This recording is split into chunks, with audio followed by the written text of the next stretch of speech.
اور مکہ شریف کے پتھر اور در و دیوار اس کو جانتے ہیں کہ یہ کون ہے. ٹھیک ہے, یہ میرے نبی کا شہزادہ ہے. تو محبت اہل بیت اسلاف نے وہ سکھائی ہے نا کہ مٹانے والے مٹ گئے, ان کی نسلیں, ان کا نام و نشان مٹ گیا. یزید کیا, اس کی قبر بھی نہیں ہے, اس کا نام و نشان نہیں ہے.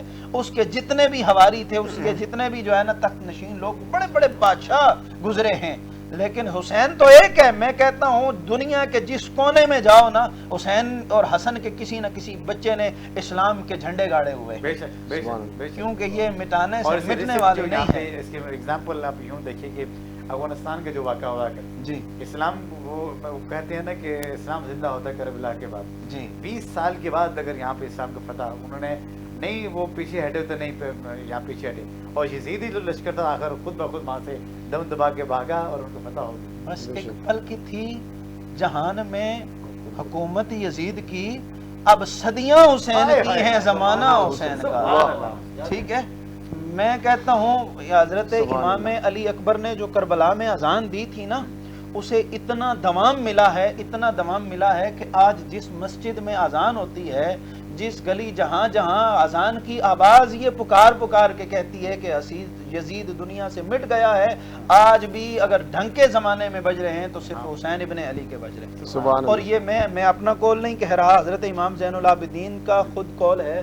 آپ نے یزید کے دربار میں کہا تھا, جب آپ نے کہا تھا کہ مجھے خطبہ کی اجازت دو کہ میں جمعہ جو ہے نا جمعہ کا خطبہ میں دوں, تو آپ نے جب مناقب اہل بیت پڑھے اور لوگوں کے سامنے بیان فرمائے کہ یہ وہ اہل بیت ہیں, یہ وہ رسول اللہ کے شہزادے ہیں جن کی عظمتیں یہ ہیں, یہ جن کو لعاب جو ہے نا دہن حضور علیہ الصلوۃ والسلام کی گھٹی میں ملا ہے, ٹھیک ہے, اور جن کو حضور کندھوں پہ اٹھاتے تھے, مناقب بیان کیے ہیں اور فرمایا کہ یہ لوگ ہیں, ان کے ساتھ ظلم ہوا. لوگ رونے لگ گئے تو یزید نے اپنا جو ہے نا مؤذن کو کہا کہ اذان شروع کرو. اچھا, بڑی جو ہے نا دل پہ لکھنے والی یہ بات ہے. تو اب مؤذن نے اذان اور تو کوئی نہیں شروع کرنی تھی, وہ اذان وہی جو مشروع تھی, اللہ اکبر اللہ اکبر اللہ اکبر اشہد ان لا الہ الا اللہ. جب اشہد ان محمد رسول اللہ کہا نا تو حضرت امام زین العابدین تڑپ گئے. آپ نے یزید کو مخاطب کر کے کہا, یزید تو نے یہ سمجھا ہے کہ حسین مٹ گیا ہے, حسین جنگ ہار گیا ہے اور تو جیت گیا ہے. دیکھ تیری مسجد کے اندر مؤذن بھی وہی ہے جسے تو تنخواہ دیتا ہے, نمازی بھی یہاں تیرے ہیں, اور اس مسجد کا خطیب یہاں تیرے سارے جو ہے نا درباری موجود ہیں, لیکن اس دربار میں مسجد کے اندر جب اذان میں ذکر تیرے نانے کا نہیں ہو رہا, یہ حسین کے نانے کا ہو رہا. سبحان اللہ, تو اس لیے افضل ہے کل جہان میں گھرانہ حسین کا, نبیوں کا تاجدار ہے نانا حسین کا, نبیوں کا تاجدار ہے نانا حسین کا. بھائی کسی کی کو جو ہے نا گھمنڈ ہوتا ہے کہ میرا جو ہے نا دادا یا میرا نانا اتنے بڑے منصب پہ تھا کہ علاقے کا چودھری تھا, وڈیرا تھا, علاقے کا سردار تھا, ایک قوم کا, ایک قبیلے کا سردار تھا, ایک ملک کا لیڈر تھا, وزیر اعظم تھا, لیکن قربان جاؤں تیری حسین ابن علی تیری عظمت پر, کہ تیری عظمت یہ ہے کہ تیرے نانا تیرے جد ایک علاقے کے, ایک قوم کے, ایک قبیلے کے نہیں, بلکہ ساری انسانیت کے ساتھ ساتھ جو دنیا میں سب سے افضل و اعلیٰ مخلوق نبی ہیں, اللہ نے تیرے نانے کو ان نبیوں کا بھی امام بنایا ہے. افضل ہے کل جہان میں گھرانہ حسین کا, نبیوں کا تاجدار ہے نانا حسین کا. ایک پل کی تھی جہان میں حکومت یزید کی, اب صدیاں حسین کی ہے زمانہ حسین کا. بہت شکریہ مفتی صاحب, ماشاءاللہ جس ذوق کے ساتھ, جس لگن, جس شان, جس پیار اور جس عقیدت کے ساتھ آپ یہاں پہ اہل شان اہل بیت بیان فرما رہے تھے. اللہ تعالیٰ آپ کو یہ شوق یہ ذوق قبول فرمائے اور اس کا قائم دائم رکھے، تعصب ہے تک قائم دائم رکھے۔ اللہ تعالیٰ آپ کی آنے والی نسلوں کو اللہ تعالیٰ غلام علیہ مصطفیٰ صلی اللہ علیہ وسلم کے اوپر، غلام مصطفیٰ صلی اللہ علیہ وسلم کے اوپر قائم بند رکھے۔ بہت شکریہ۔ اور ہمارے ساتھ ہیں جناب حکیم محمد اخلاق الخیری صاحب، ان سے پوچھیں گے کہ امام حسین پاک کی سیرت پر آپ روشنی ڈالیں۔ بسم اللہ الرحمن الرحیم، اللہم صلی علی محمد وعلی آل محمد۔ بہت شکریہ، آپ نے بہت خوبصورت موضوع اور اس ماہ مکرم میں چھیڑا ہوا ہے۔ یہ وہ حسین اور پردرد موضوع ہے کہ جس پر بہت کچھ لکھا جا چکا، بہت کچھ کہا جا چکا، بہت کچھ بیان ہو چکا ہے، لیکن جتنا کچھ کہا گیا ہے، جتنا کچھ بیان ہوا ہے، یہ سارے کا سارا حرف اول کی حیثیت رکھتا ہے۔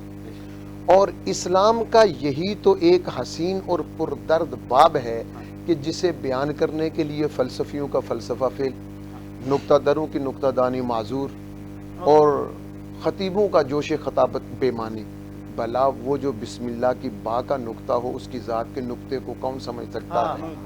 اور قرآن جن کا مدح سرا ہو، حضور قرآن جن کا مدح سرا ہو، اور آیت تطہیر جنہیں اللہ کی بارگاہ سے عطا ہوئی ہو، جبریل نے جن کا جھولا جھلایا ہو، فرشتوں نے جن کے گھر آ کر چکی چلائی ہو، حوروں نے جن کی شان میں قصیدے پڑھے ہوں، اور غلمان نے جن کی راہوں میں پھول بکھیرے ہوں، ان کی عظمت، شان، مقام، مرتبہ ایک مجھ جیسا حقیر اور فقیر اور ایک ناکارہ انسان کیسے بیان کر سکتا ہے کہ وہ حسین ابن علی۔ میں یہاں سے بات شروع کروں گا کہ آئین مشیت کا شناسہ ایسا، جس کے قدموں میں ہو کوثر وہ پیاسا ایسا، کیوں فخر سے جھومے نہ رسول عربی، تقدیر سے ملتا ہے نواسا ایسا، جس کی عظمت، شان، مقام، مرتبہ یہ ہے کہ وہ دوش رسالت پہ سواری کرتا رہا، وہ امام الانبیاء کے کندھوں پہ سواری کرتا رہا۔ وہ حسین ابن علی، اس کا مقام مرتبہ کوئی کیا بیان کر سکتا ہے؟ اور میرے آقا میرے مولا حسین ابن علی علیہ السلام کا نام صبح قیامت تک زندہ تابندہ رہے گا۔ اس کی یہ وجہ ایک نہیں ہے کہ آپ نواسہ رسول ہیں، یا آپ جگر گوشہ بطول ہیں، یا آپ نور نگاہ علی ہیں۔ یقیناً نواسہ رسول ہونا بہت بڑی سعادت مندی ہے، جگر گوشہ بطول ہونا یہ بھی بہت عرفہ اور اعلیٰ مقام ہے، اور نور نگاہ علی ہونا تو اس مقام کا کیا کہنا۔ لیکن امام علی مقام امام حسین کا نام اس لیے زندہ رہے گا کہ اس کی ہمت پر علی شیر خدا کو ناز ہے، اس نواسے پر محمد مصطفیٰ کو ناز ہے۔ سجدے تو سب نے کیے، اس کا نیا انداز ہے، اس نے وہ سجدہ کیا جس پر خدا کو ناز ہے۔ اور ناز ہو بھی کیوں نہ، سجدہ فرش والے بھی کرتے ہیں، سجدہ عرش والے بھی کرتے ہیں، سجدہ زمین والے بھی کرتے ہیں، آسمان والے بھی کرتے ہیں۔ لیکن پروفیسر صاحب، جنت کی پرکیف فضاؤں میں سجدہ کرنا یہ کوئی مشکل کام نہیں ہے۔ مسجد کے ممبروں پہ بیٹھ کر اللہ اللہ کرنا یہ بہت آسان ہے، اور اس طرح کے بند حجروں میں بیٹھ کر ذکر خدا اور ذکر مصطفیٰ کرنا یہ کوئی مشکل کام نہیں ہے۔ لیکن شبیہ مصطفیٰ جیسا حسین و جمیل 18 سال کا جوان علی اکبر کے لاشہ پاک پر گھوڑے دوڑتے دیکھ کر، معصوم علی اصغر کے حلق میں تیر پوست ہوتا دیکھ کر، اور اون و محمد کی تڑپتی لاشوں کو دیکھ کر، کربل کے تپتے ہوئے صحرا پر اپنے جسم اطہر پر سینکڑوں زخم کھانے کے بعد تپتی ہوئی ریت پر سجدہ کرنا یہ حسین ابن علی کا کام۔ سبحان اللہ۔ اور اسی پر شاید جوش ملیح آبادی نے کہا تھا کہ اے بار الہا نوحہ سناتا پھرتا، تا روز حشر اشک بہاتا پھرتا، امداد نہ کرتے گر کربلا میں حسین، اسلام تیرا ٹھوکریں کھاتا پھرتا۔ آج اسلام اپنے قدموں پہ کھڑا ہے، آج اسلام اپنی قوت کے ساتھ اگر موجود ہے، آج اگر مسجدیں آباد ہیں، محراب و منبر آباد ہیں، آج مسجدوں سے صدائے اللہ اکبر آ رہی ہے، تو یہ میرے آقا حسین ابن علی کی اس سجدے کا صدقہ ہے، اس تلاوت قرآن کا صدقہ ہے کہ جو سر اقدس کٹا ہوا ہے لیکن پھر بھی قرآن کی تلاوت جاری ہے. یہ حسین ابن علی کا کام ہے. شاید اسی پہ کسی نے کہا تھا کہ جھکانا چاہا تھا جس سر کو شام والوں نے شکست دیکھیے کہ اسی سر کو اٹھا کے چلے. حسین حد ہی نہیں تیرے انتقام کی، لفظ یزید کو گالی سے بدتر بنا دیا.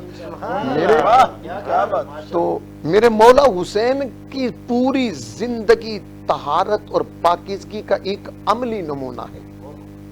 اس پر کیا کہا جائے؟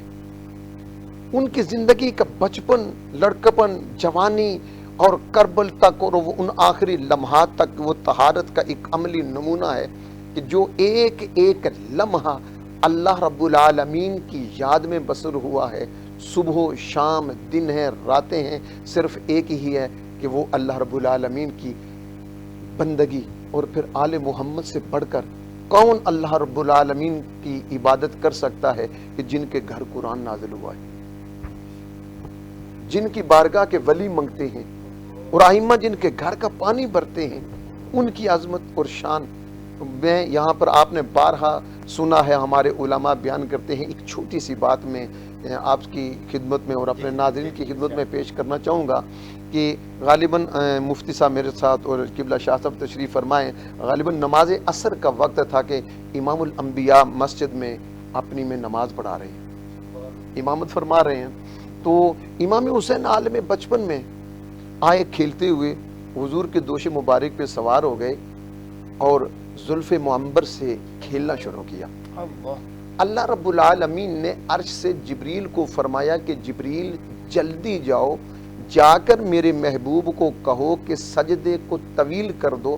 جب تک حسین اپنی مرضی سے آپ کی دوش سے نیچے نہیں اترے گا آپ سجدے سے سر نہیں اٹھا سکتے. سبحان اللہ. عبادت ہے اللہ کی، سجدہ اللہ کو کیا جا رہا ہے، لیکن حسین اپنی مرضی سے اگر دوش اقدس پہ سوار ہے تو رب العالمین نے سجدے کو طول دینے کا حکم دیا ہے.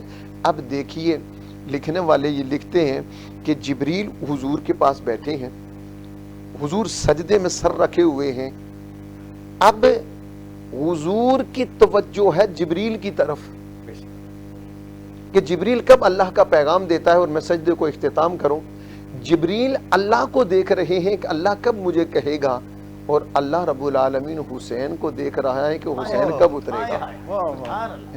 تو حسین پاک جب اتریں گے تو اللہ اپنے محبوب سے کہے گا کہ ہاں اب اپنے سجدے کو اختتام بخشو. تو حسین ابن علی کی سیرت آج ہمیں یہ پکار کر کہہ رہی ہے، آج ہمیں دستک دے رہی ہے اور ہماری جبین دل پہ یہ دستک دے رہی ہے کہ آج مسجدوں سے جب صدائے اللہ اکبر بلند ہونا تو پھر حسین کی محبت کا تقاضا یہ ہے کہ پھر سارے کام چھوڑ کر مسجدوں میں آ جاؤ، اللہ کی بارگاہ میں سر جھکاؤ کہ اپنے جسم نازنین پر سینکڑوں زخم کھانے کے بعد بھی جس نے کربل کی تپتی ہوئی صحرا میں سجدہ کر کے اپنے نانے کی امت کو بتا دیا تھا کہ اس طرح دین بچایا جاتا ہے اور اس طرح اللہ کے حکم تعمیل کی جاتی ہے. بہت شکریہ ماشاءاللہ. حکیم صاحب نے بہت مدبرانہ اور فلسفیانہ انداز سے ماشاءاللہ اپنے جو آپ نے ہمارے سامنے شان امام حسین امام پاک بیان کی ہے. اور کیونکہ جب کچھ سب کچھ لٹ جاتا ہے انسان کے پاس سے، جب انسان کی خوشیاں چلی جاتی ہیں، جب انسان بے بس ہو جاتا ہے، لاچار ہو جاتا ہے، تو ہم جیسے انسان تو پھر وہ یہ سوچتا ہے کہ اب زندگی لٹ گئی، ختم ہو گئی. لیکن جو اہل بیت اطہار تھے اس وقت سوچتے ہیں کہ ہماری زندگی شروع ہوگی. اپنی زندگی شروع ہوئی ہے کہ ہمارے ماننے والوں کی، ہمارے چاہنے والوں کی، اور اس عظیم الشان مرتبے جس کو لے کے وہ چل رہے ہوتے ہیں ان کی زندگی کا وہ آغاز ہو رہا ہوتا ہے. جہاں پہ ہماری سوچوں کی انتہا ہو رہی ہوتی ہے وہاں پہ ان کی سوچوں کی ابتدا ہو رہی ہوتی ہے. یہ ایسی شان ہوتی ہے اہل بیت کی کہ جو اللہ جانتا ہے، اللہ کا حبیب جانتا ہے اور اہل بیت جانتے ہیں، اس کے علاوہ کوئی اور جان ہی نہیں سکتا. کسی کی جرت تک نہیں ہو سکتی وہ ان کی شان بیان کرے اور ان کی شان کے بارے میں سوچ سکے. ہاں بس اتنا ضروری ہے کہ اہل بیت سے پیار، ان کی عقیدت، ان سے محبت اور ان کے اطاعت جو لوگ کرے گا تو اتنا ہم یہ امید رکھتے ہیں کہ جب روزے کے محشر میں ہم نبی اقدس صلی اللہ علیہ وسلم کے دربار میں، اللہ تعالیٰ کے دربار میں پیش کیے جائیں گے، امید رکھتے ہیں کہ آقا علیہ السلام ہمارے بھی سوال فرمائیں گے. سبحان اسی اللہ. محبت کے سیدھے سے اللہ تعالیٰ ہم سب کو اس میں شامل حال رکھے. تو جناب بھی ٹائم ہو جاتا ہے ایک چھوٹے سے کمرشل بریک کا, اور کیونکہ JNN ٹیلی ویژن کی یہ محرم رمضان کی خصوصی ٹرانسمیشن جاری ہے, اور آپ ہمارے ساتھ ساتھ دیکھتے جائیے گا.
نبی کریم صلی اللہ علیہ وآلہ وسلم نے حضرت عائشہ رضی اللہ تعالیٰ عنہ سے ارشاد فرمایا، جس شخص کو نرمی سے حصہ ملا اسے دنیا و آخرت کی بھلائی سے حصہ ملا، اور جو شخص نرمی سے محروم رہا وہ دنیا و آخرت کی بھلائی سے محروم رہا۔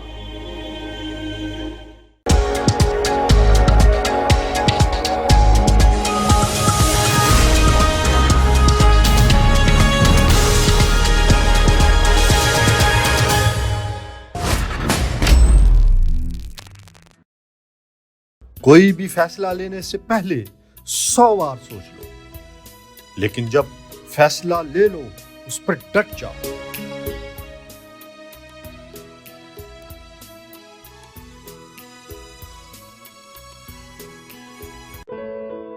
کھول آنکھ زمین دیکھ، فلک دے، فضا دے، مشرق سے ابھرتے ہوئے سورج کو ذرا دے۔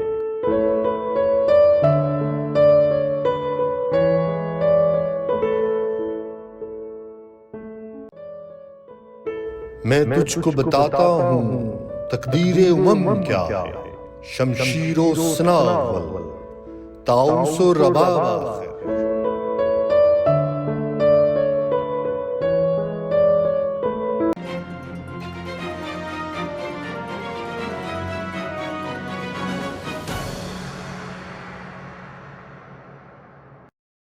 دنیا میں ایسی کوئی طاقت نہیں جو پاکستان کا وجود ختم کر سکے۔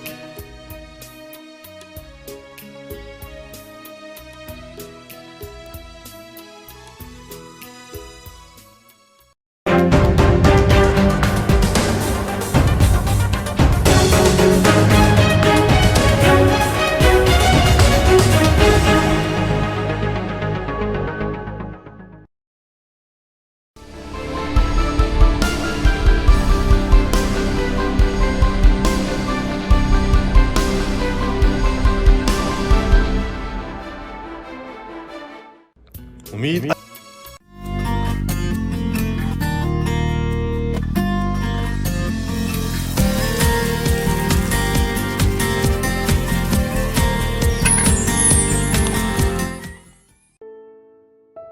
اس قوم کو شمشیر کی حاجت نہیں رہتی ہو جس کے جوانوں کی خودی صورت فولاد۔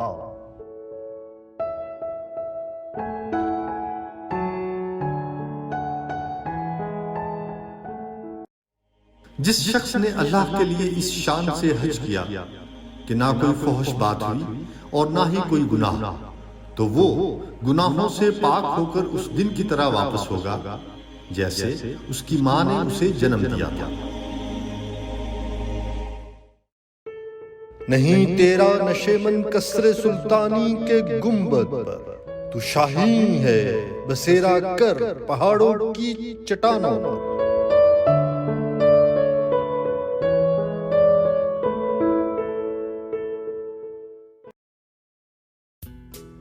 یقین، نظم و ضبط اور بے لوث لگن کے ساتھ دنیا کی کوئی ایسی چیز نہیں جو حاصل نہیں۔